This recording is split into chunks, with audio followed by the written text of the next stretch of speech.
Welcome to my dear friends. In physics class 12th, Unit 2 Current Electricity, Chapter 3 Current Electricity. ये हमारा second video है इस chapter का।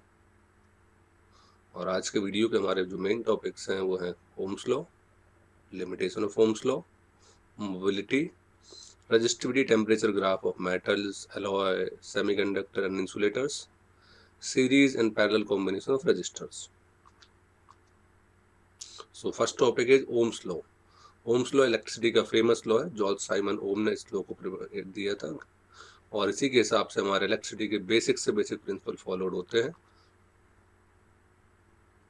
इस लॉ के अकॉर्डिंग अगर हम किसी कंडक्टर में करंट पास कराना चाहते हैं तो हमें पोटेंशियल डिफरेंस अप्लाई करना पड़ेगा उसके एंड्स के क्रॉस, और जितना ज़्यादा पोटेंशियल डिफरेंस हम अप्लाई करेंगे उतनी ज़्यादा करंट फ्लो होगी।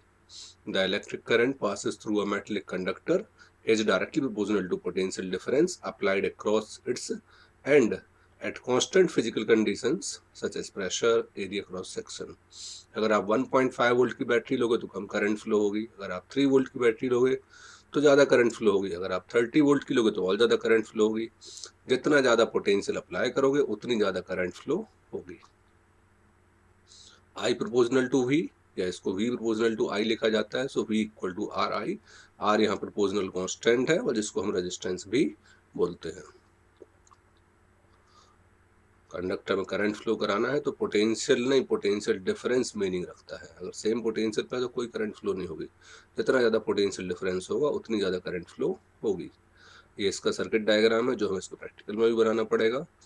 Plus positive of battery, positive of volt meter, negative of volt meter, positive of ammeter, फिर नेगेटिव ऑफ एमीटर, रियोस्टेट और फिर रियोस्टेट से की, और की के बाद नेगेटिव ऑफ बैटरी, और एक रेजिस्टेंस जिसकी वैल्यू हमें फाइंड करनी है उसको क्रॉस द वोल्ट मीटर लगा देंगे। जब हम इसकी टेबल निकालेंगे, रीडिंग्स चेकआउट करेंगे तो सैंपल रीडिंग दी हुई है वी और आई की रीडिंग लीस्ट काउंट के अकॉर्डिंग हम निकाल रहे हैं। तो इस टेबल के हिसाब से 100/5 वी अपॉन आई 5 आ रही है, और ये हमेशा जो ग्राफ आएगा ये लीनियर होना चाहिए, वी आई ग्राफ। एक चीज़ और हम जानते हैं कि कोई भी ग्राफ एक प्रॉपर्टी शो करता है जो इसके टेन थीटा या स्लोप के इक्वल टू होती है। तो अगर हम यहाँ देखें तो ये v अपॉन आई नहीं, आई अपॉन वी शो कर रहा है, दैट इज 1/r। और अगर हम v को y एक्सिस में और i को x एक्सिस में ले लेंगे तो ये v upon I R resistance show करेगा। तो हम इसके स्लोप के थ्रू ये भी निकाल सकते हैं कि इसका रेजिस्टेंस ज़्यादा है, किसका रेजिस्टेंस कम है। Resistance, the position offered by the conductor to the flow of electric current or electron or charge is called resistance. R equal to V upon I, SI unit ओम। और अगर 1 वोल्ट पोटेंशियल देने पर 1 ampere current flow होती है तो उसका resistance 1 ओम माना जाएगा। On applying 1 volt potential across ends of conductor, 1 ampere current passes through it, then the resistance of that wire is 1 ohm. Generally, in case of conductor resistance increase with increase in temperature. इसको भी हम all देखेंगे। Conductors में alloy भी होते हैं, metals भी होते हैं, और इंसुलेटर और सेमीकंडक्टर के साथ क्या क्या होगा वो भी हम यहाँ चेक करेंगे। Now limitation of Ohm's law. Ohm's law जिस डिवाइस में फॉलो होती है उसको ओमिक सर्किट बोलते हैं, और जिस डिवाइस में फॉलो नहीं होती है तो उसको नॉन ओमिक सर्किट बोलते हैं। और जिस डिवाइस में फॉलो होती है वो भी कुछ सर्टेन लिमिटेशंस फॉलो करती है। तो हम यहाँ देख रहे हैं limitation of Ohm's law. Ohm's law की फर्स्ट लिमिटेशन है V series to be proportional to I। V एक लिमिट के बाद I और V के बीच में रिलेशंस पैरेलल नहीं रह जाता है, कॉमन नहीं रह जाता है, इसमें कुछ ना कुछ रिलेशंस चेंज होता है। It means the VI graph is not linear at high potential और हाई टेम्परेचर। ज़्यादा टेम्परेचर वोल्टेज बढ़ाएंगे करंट बढ़ेगी, बढ़नी चाहिए ओम्स लॉ बोलता है।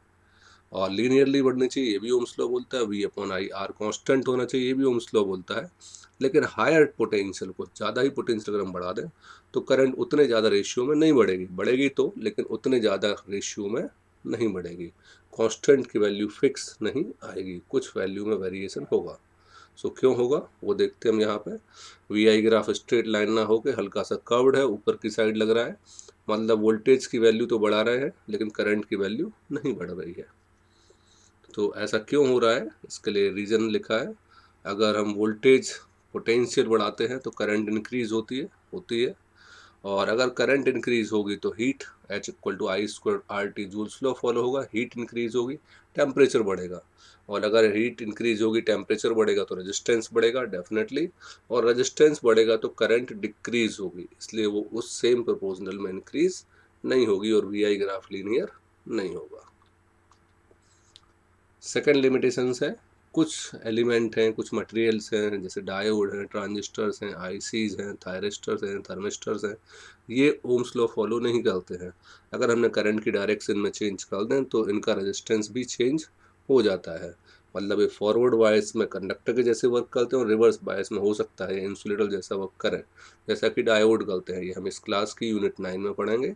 Diode act as conductor in forward bias and act as insulator in reverse bias. It means diode offer less resistance in forward bias. Forward मतलब जब इसके पी टर्मिनल को बैटरी के पॉजिटिव से जोड़ा जाएगा और नेगेटिव को एन टर्मिनल को नेगेटिव से जोड़ा जाएगा तो फॉरवर्ड बायस कहलाती है। और अगर हम इसको उल्टा जोड़ देंगे, डायरेक्शन ऑफ करंट रिवर्स कर देंगे तो उसको रिवर्स बायस बोलते हैं, और उस टाइम पे इसमें रेजिस्टेंस बहुत ज़्यादा होगा, ये इंसुलेटर के जैसे वर्क करेगा। थर्ड लिमिटेशन है, few material like gallium arsenide GaAs symbol में लिखा है, more than one value for V the same value of current, मतलब डिफरेंट वैल्यू ऑफ पोटेंशियल के लिए करंट की वैल्यू सेम होती है। इसका मतलब ये हुआ कि V की वैल्यू जो है, V और I का रेशियो अगर हम निकालेंगे तो डिफरेंट आएगा। V वैल्यू सेम रहेगी, V वैल्यू डिफरेंट रहेगी और I की वैल्यू सेम आएगी, जैसे ग्राफ में लिखा हुआ है। स्लोप अप्स एंड डाउन्स है। इसमें हम नेगेटिव और पॉजिटिव रेजिस्टेंस रीजन भी हम पढ़ेंगे, आगे मिलेगा हमें कॉन्सेप्चुअल्स में। तो मतलब सेम वैल्यू ऑफ करंट के लिए डिफरेंट वैल्यू ऑफ पोटेंशियल भी मिल रहा है।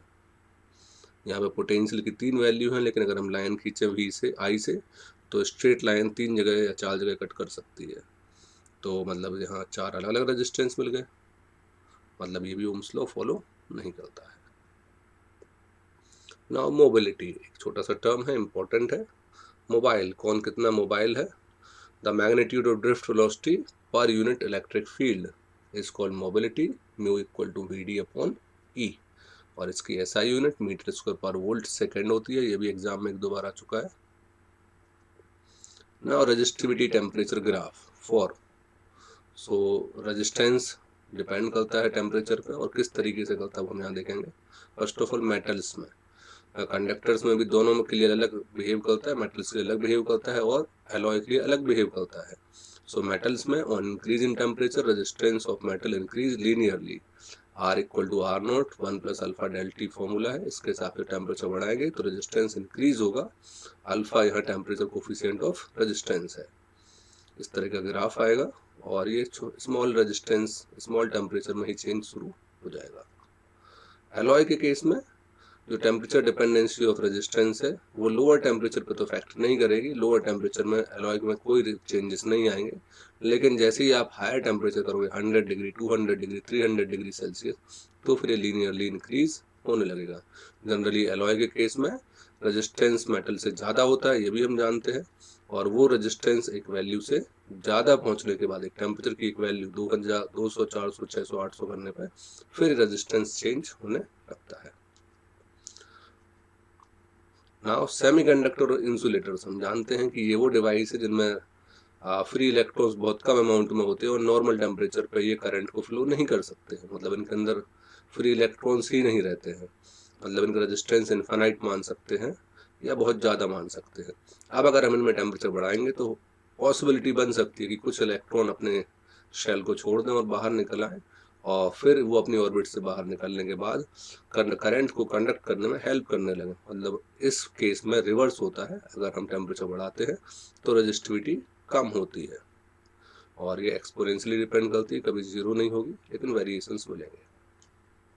नाउ कॉम्बिनेशन ऑफ रेजिस्टेंसेस, जो सामने सर्किट डायग्राम बना है सीरीज कॉम्बिनेशन ऑफ रेजिस्टेंसेस का है, हमने 10th में भी इनको पढ़ा हुआ है, सीरीज और पैरेलल कॉम्बिनेशन ऑफ रेजिस्टेंस।